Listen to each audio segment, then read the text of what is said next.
So asking the cards a question is very important. Formulating a question is important when you're reading the tarot cards.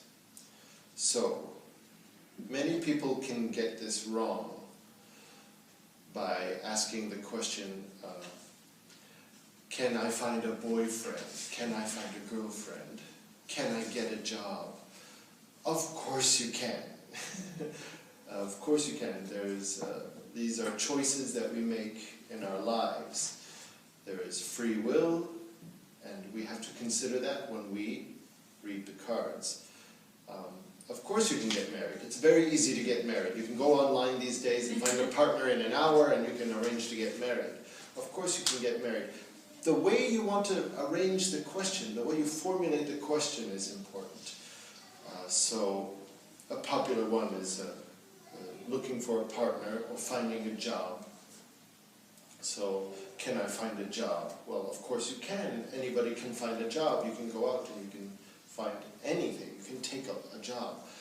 But if you are job hunting and you are looking for a particular type of job, then how could we formulate a question? You could ask, if you have already been job hunting, you can ask the question, if I take a job with company A, what is the likely outcome? What is the likely result if I take a job with company A? And you think of this question, and then you, while shuffling the cards, if I take a job with company A, what is likely to happen? And then you can lay out the cards in a pattern, in a certain spread, and read that way. Or you can ask, I'm considering applying at company B. So if I apply with company B, what are the chances of me being hired? You can formulate it that way and do a certain spread and see what kind of results you get. But if you're going to say, like, if you say, oh, I quit my job at company A a few months ago, and I think I shouldn't have quit my job at company A, right? So you ask the cards, should I have quit my job at company A? This is just not a good use of tarot card reading. You've already made the decision, it's already passed. Why beat a dead horse, so to speak? If you are feeling regret about quitting it, then you could ask the cards, if I go back to company A and ask for my job back, what is the likely outcome? You could formulate the question that way. This opens up to free will, your choices and your decisions that you make in your life.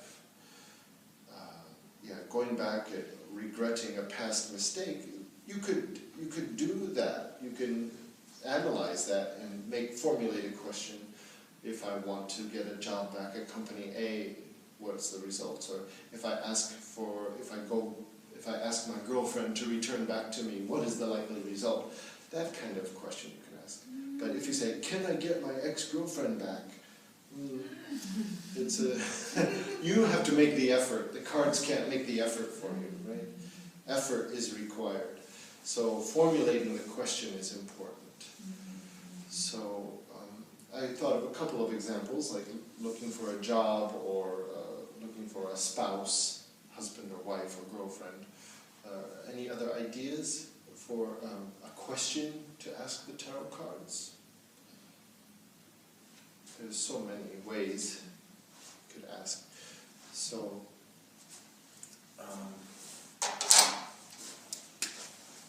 so you have to formulate your question first.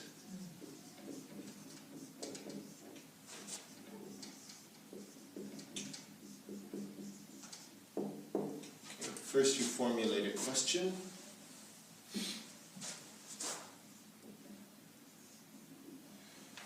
Next, you will shuffle the cards. The shuffle, or mix. ways to do this, whatever is comfortable for you. Some people shuffle this way. Some people like regular playing cards. They put them together. And these are too big to practice with. Let me get out these cards. You can spread them face down on the table in a pool and mix them with their faces down.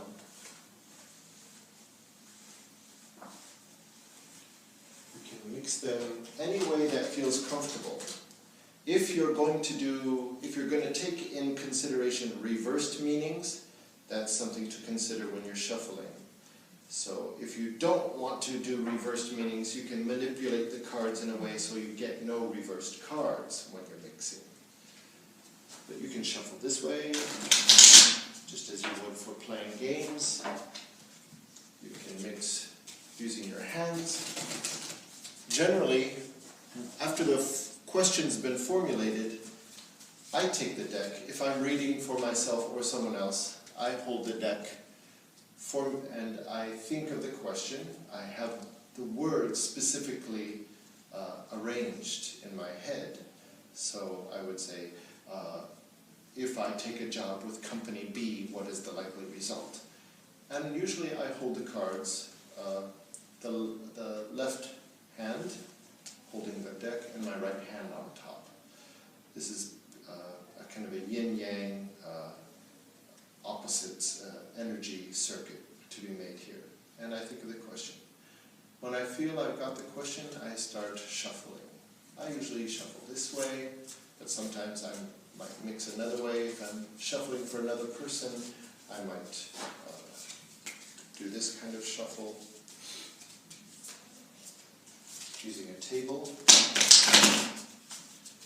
Other times, depending on what you develop for your technique, if you like, you can lay them face down so the backs are up and just mix them in a pool. Sometimes I will mix them first and then have the next person mix. So I shuffle or mix,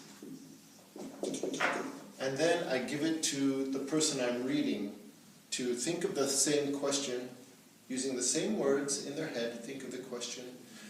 And just like before we started tonight, we briefly sat quietly and used the singing bowl just to focus our attention on the question. And then have you can say the person who's questioning, we'll say questioner,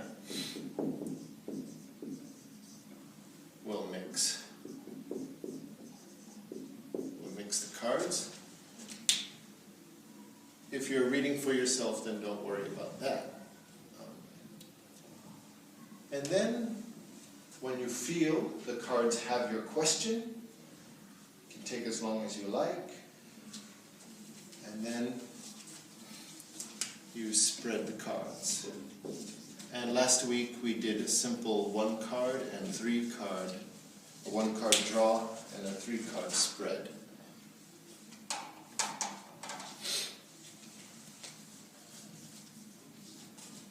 Now, sometimes we say inquirer or questioner or querent, the person who you're reading for. If you're reading for someone else, it's best to help them formulate the question first. Ask them what's on their mind and what they want the reading to be about. Help them formulate the question. Then, once you have the question clearly thought of, you may even write it down, write it out. This is the question. Then the person doing the reading, I usually will hold the cards first and shuffle and mix. Once I know, and while thinking of the question, once I know the cards have been well mixed, especially if I have them in order before, then I make sure they're well mixed and then give the deck to the person, the querent or questioner. You may want to consider what is right side up and what is upside down in your deck. This is totally up to you, whether you use reversed meanings or not.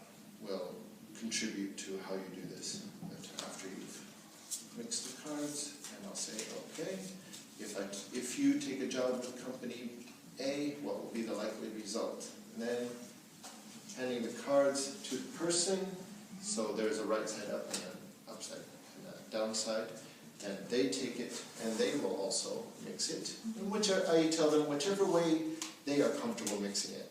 If they want to mix this way like I did, fine. If they want to put it in a pool and mix them around, fine. That, of course, will give you reversed cards. But if you don't use reversed meanings, just turn the card right side up. Okay. Then I tell them to mix for as long as they feel comfortable, as long as they feel the cards have received their question.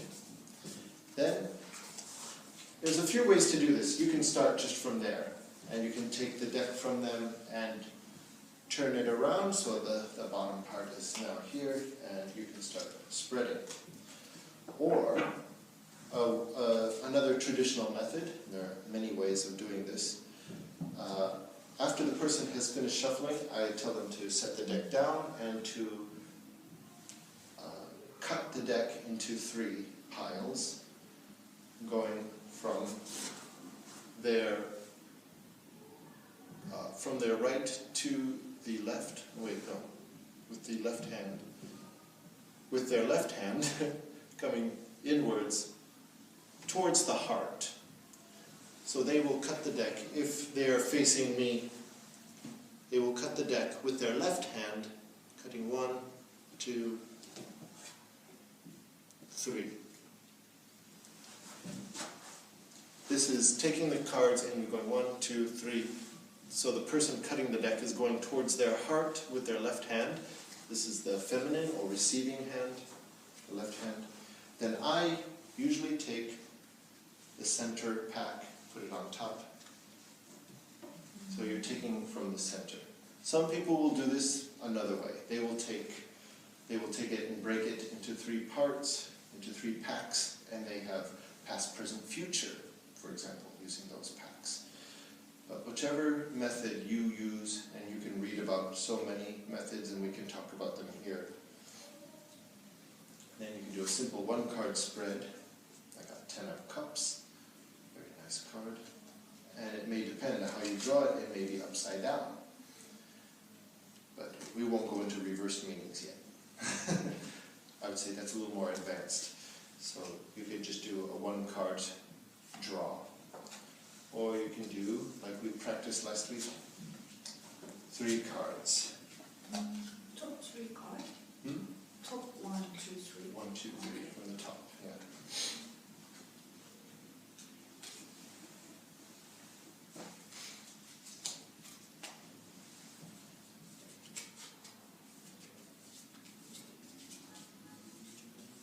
Okay. Any questions?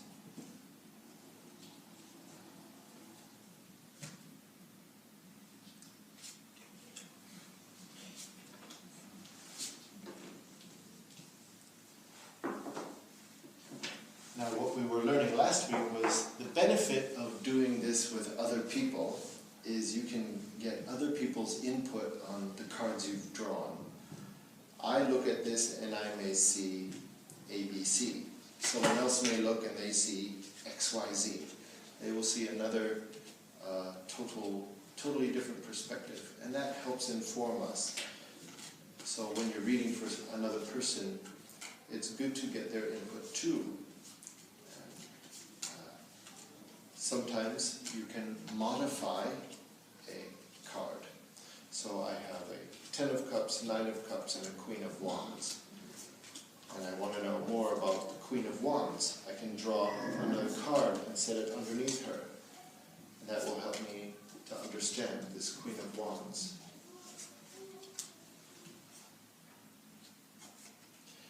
If we consider the court cards, kings, queens, knights, pages, as people, and we want to identify something more about that person, then it's often good to draw another card to help understand who are we reading about, who is this person, or what is this person going through, or what is their motivation, and you can read